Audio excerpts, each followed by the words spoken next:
Eu tive que ter meus filhos em um hospital público na gloriosa categoria de indigência e cansei de dormir em cima de papelão, mas a minha origem não foi essa. Minha família era abastada, minha família tinha bastante grana, meu pai era oficial do Exército, eu estudei em ótimas escolas. Só que eu tinha uma diferença, eu me incomodava com os privilégios que eu tinha.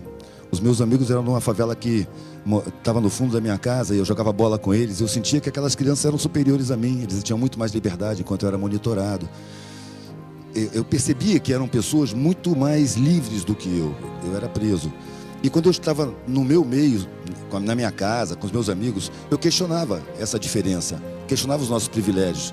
E nesse meio é muito mal recebido, as pessoas não querem saber, não querem tratar do assunto miséria.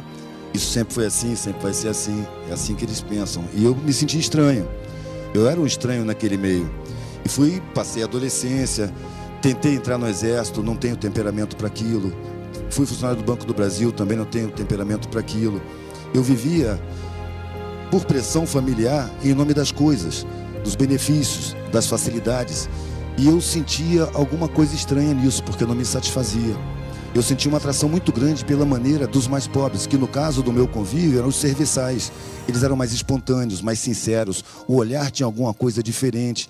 E eu tentava me aproximar deles, eu ia para as festas e ficava na cozinha, conversando com os garçons, com os cozinheiros, com as pessoas, com os faxineiros, que me tratavam muito bem, mas não me tratavam com igualdade, porque quando se tratavam entre si, eu sentia que era diferente. Eu era um riquinho legal.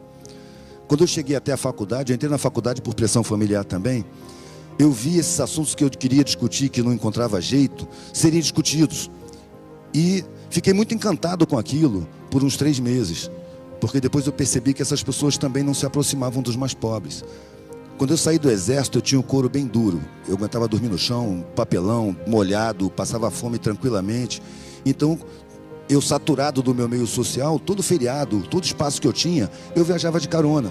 Ia para uma aldeia de pescadores, uma vila no alto da montanha, onde estavam as pessoas mais pobres, porque eu sentia muita atração.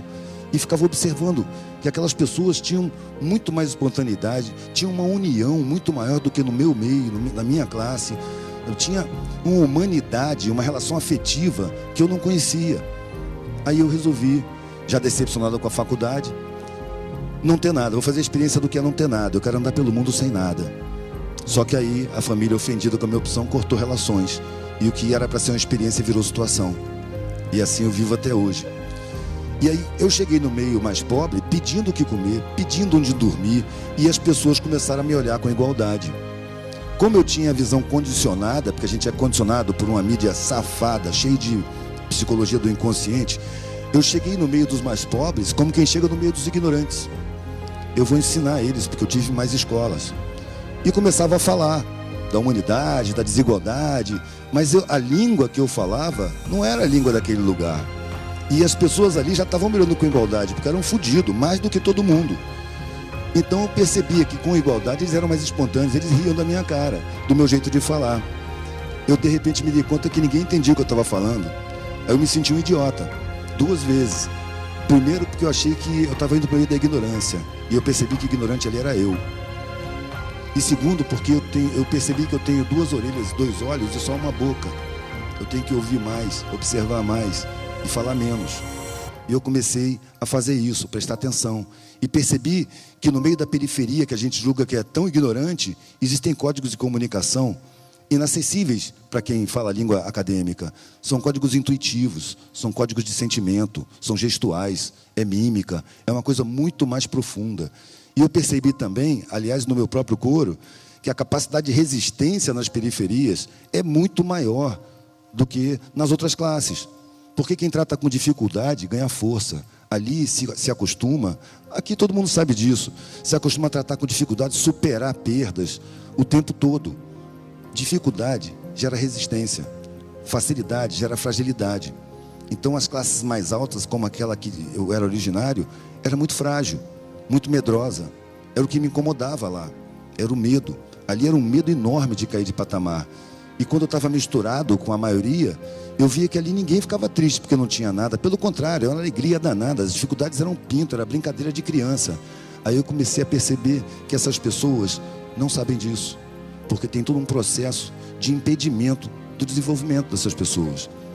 comecei a perceber que a escola pública não merece nome de escola. Existe uma sabotagem institucional. Ali não chegam verbas, não chega o ensino.